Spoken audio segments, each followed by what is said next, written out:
Well, we are here in long sum, short sum, and has it not been a crazy, like literally 24 hours?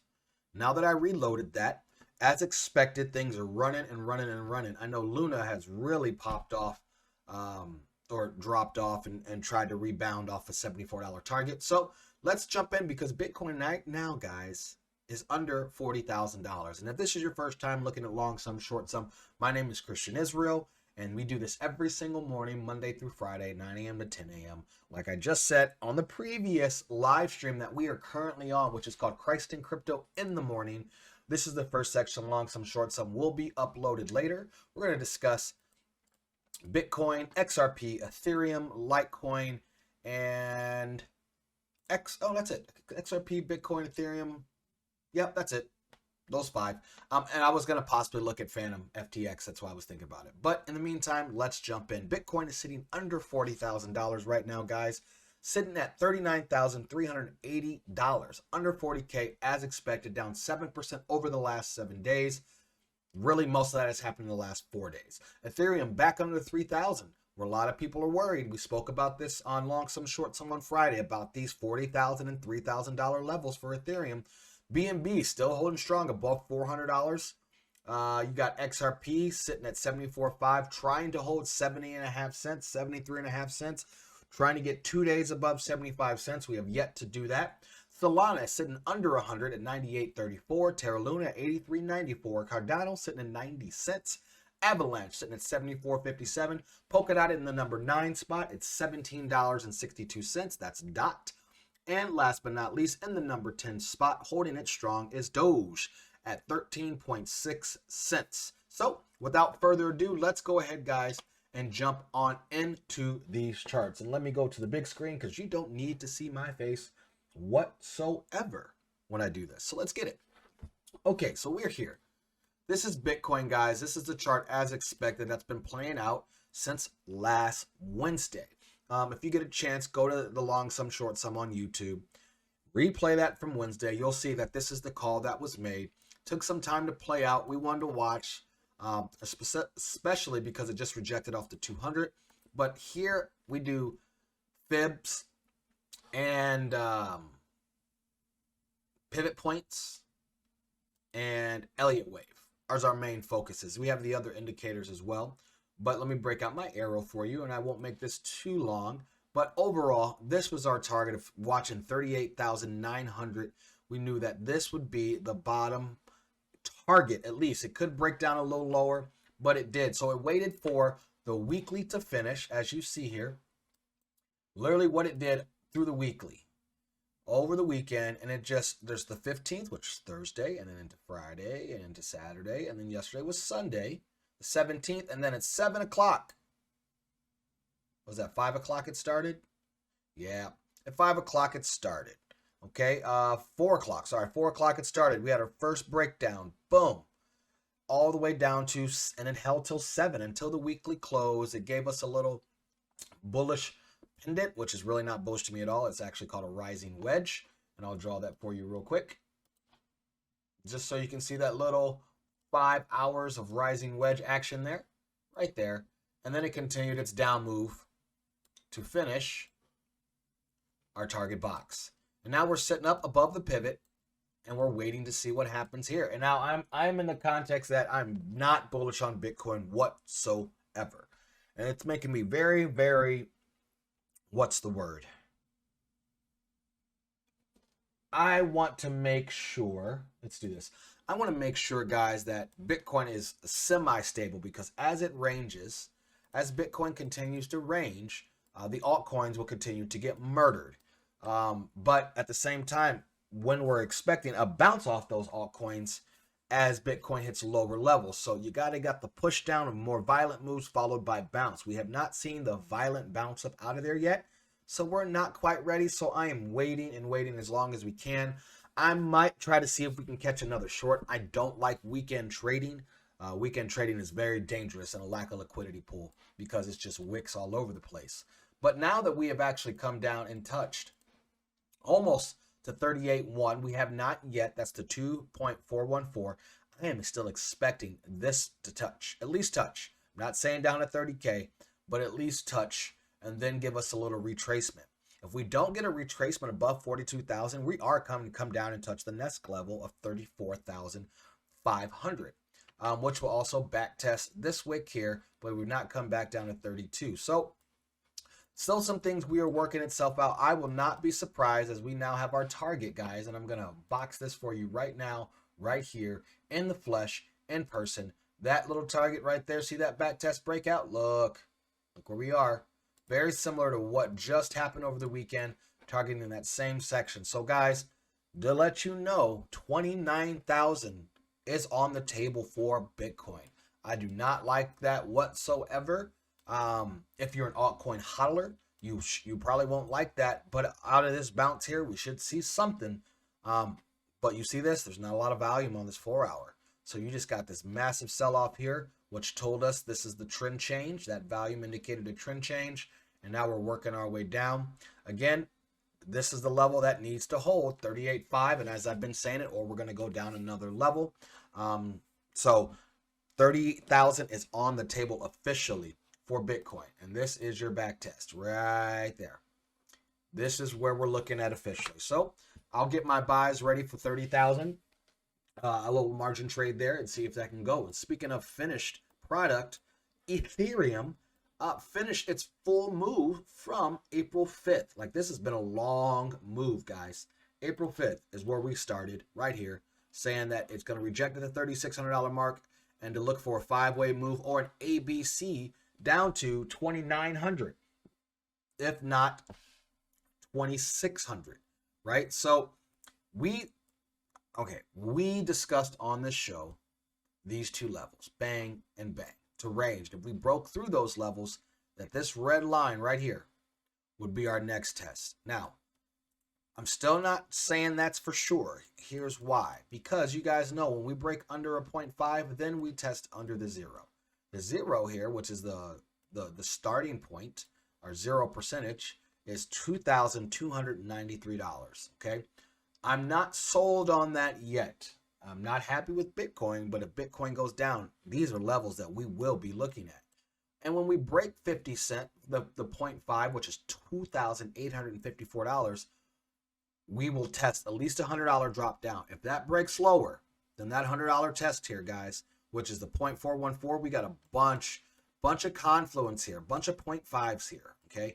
0.5 there, 0.5 there, 0.414 there, 414 here. This area right here, if we do not come up and violently get out of here, which I don't like, that we haven't got a great candle out of there. The equities market is selling off. Again, Tuesdays are the days you want to do trading anyway.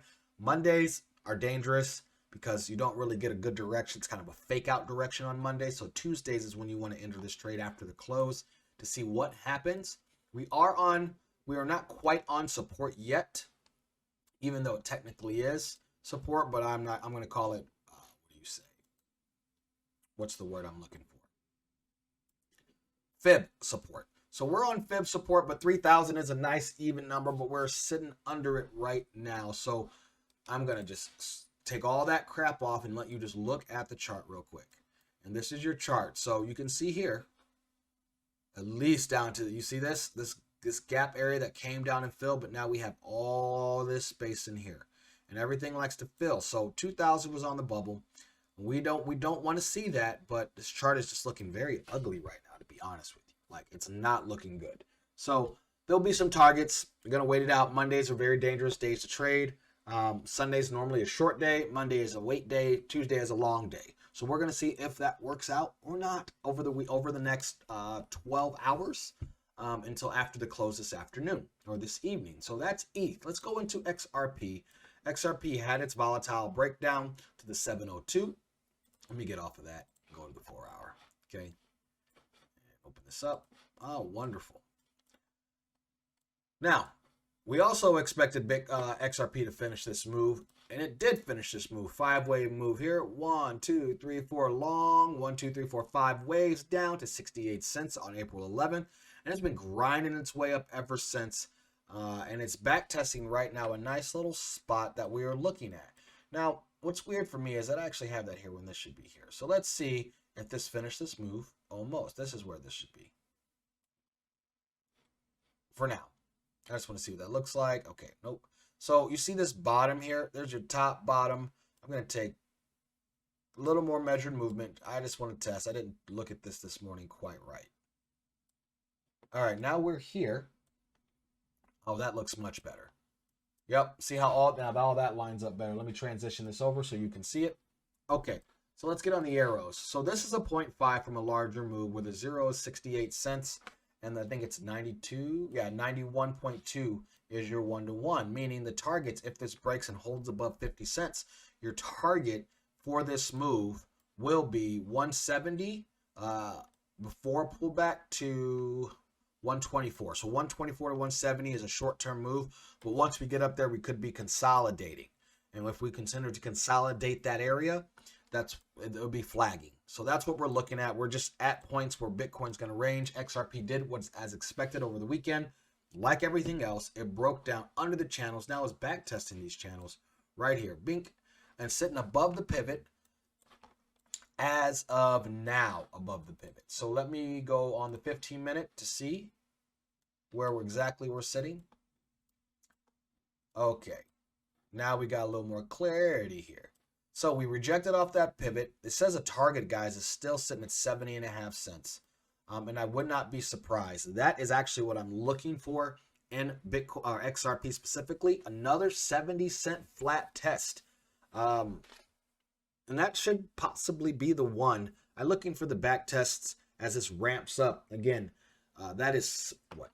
Let me see. What percentage is that from here? That is, what time? 9:15. Okay. What percentage is that from here? From here to there. It's about a 5% move, which means Bitcoin about another 2 to 3% move. So if I look at Bitcoin, considering what I thought it would do, let's look.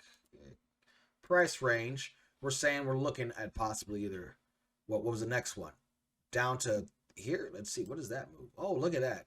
Perfect. Okay. We said we're looking for this move to finish and actually touch our 248, right? Our 2.414 we have not touched. So if that was happening, that would be actually a perfect little, 2.5% move down, which would back up that 5.86% move on XRP.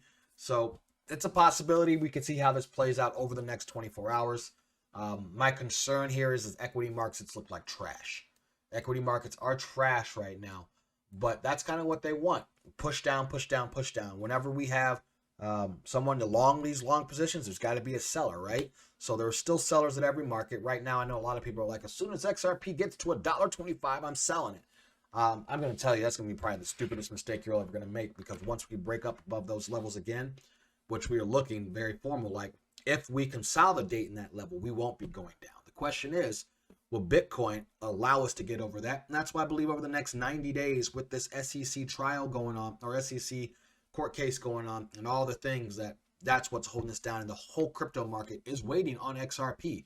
That is what I believe. It's not waiting on Bitcoin. It is not waiting on the equities market. The whole crypto market and the money, smart money on the side that is waiting for it, is waiting for the SEC suit to be finished, which will be wrapped up in the next 90 days. I know the SEC is trying to extend it one more time, but I doubt they're really going to follow that. And like that, we know that XLM, guys, is following XRP. So same thing. It's under the parabola here. Let me mix this real quick. Under the parabola, I always get my arrow. Whoop. However, on the target point, you got 15.4 cents as a possible target down to the S3, which is showing up. Again, targets are showing up as long as, let me make sure I got the right button here, guys. There we go. As long as we are under that red line, it's just simple enough. This is how simple I'm trying to make this for people now, because I know people are asking me for specific targets, and I don't want to do that on this, and I'm working on that, another little thing for that. But in the meantime, as long as we are under this, see that consolidation breakdown, which happened yesterday at 7 o'clock at the opening, everything broke down. So this is a 4-wave. See that side wave? 1, 2, 3, 4, 5. A, B, 1, 2, 3, C. So now we got an impulse wave out of there. We're going to see how this reacts at 19.8. Again, if everything else is looking downward, then this could also follow. But it could range as the RSI gets reset, because it's hard, right? This is the hard thing about crypto is it's a 24-hour market, and on the weekends and after the markets are closed, liquidity is little, so therefore market movers can do what they want to do. So be very careful, because I know a lot of people are trying to get in little altcoins right now. And you're trying to get in some of those altcoins or those nodes or whatever it may be, waiting for the prices. The more all those major altcoins seem to already had its run. You know, you're up 6,000, 7,000, 8,000 to 10,000%. Some are 20, 30,000%. They have moved overall in the last 2 years. Those are pretty much done. So you're chasing small movements here. That's why I'm not focusing on those a lot.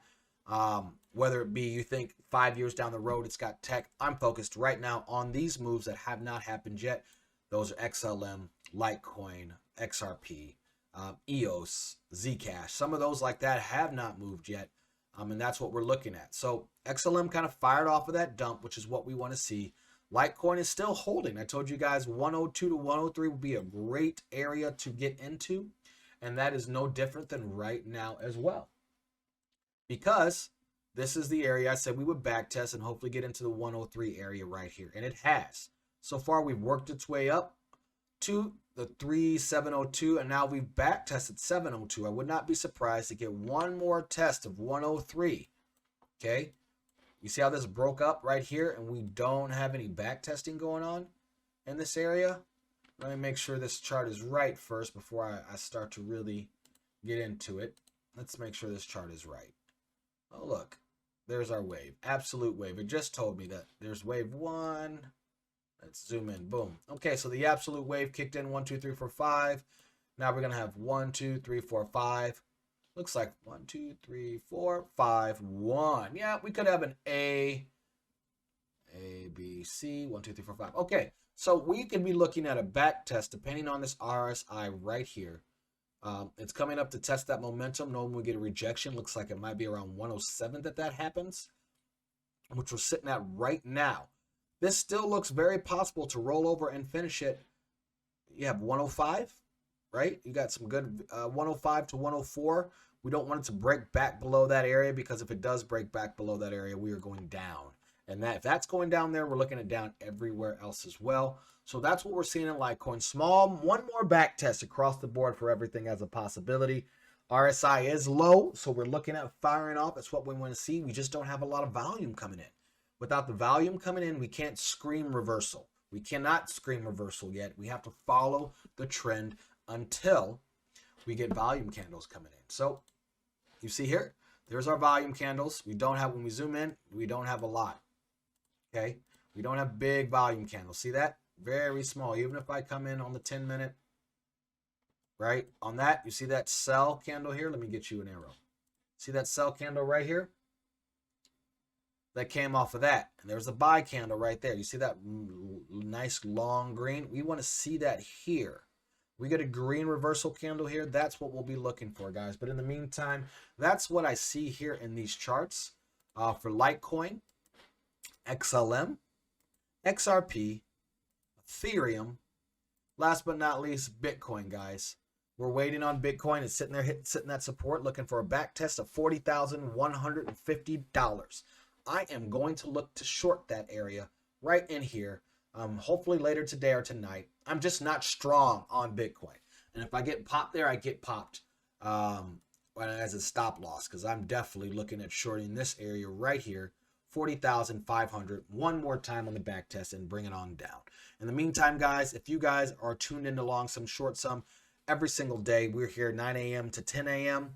Then I upload this later as well. But if you want to grab the New Creation Cronies group in the Telegram, we're in there. We share a lot of information as well. You can follow me on the podcast. Christ and Crypto Podcast is on what? Spotify, Google Play, Amazon, Apple Podcasts. And of course, we kick it off right here on Anchor. You can also get updates on New Creation Cap on Twitter. But that's the end, guys, of Long Sum Short Sum. So make sure you comment below, do the social media thing. Let me know. That's the end of this section. See you guys soon.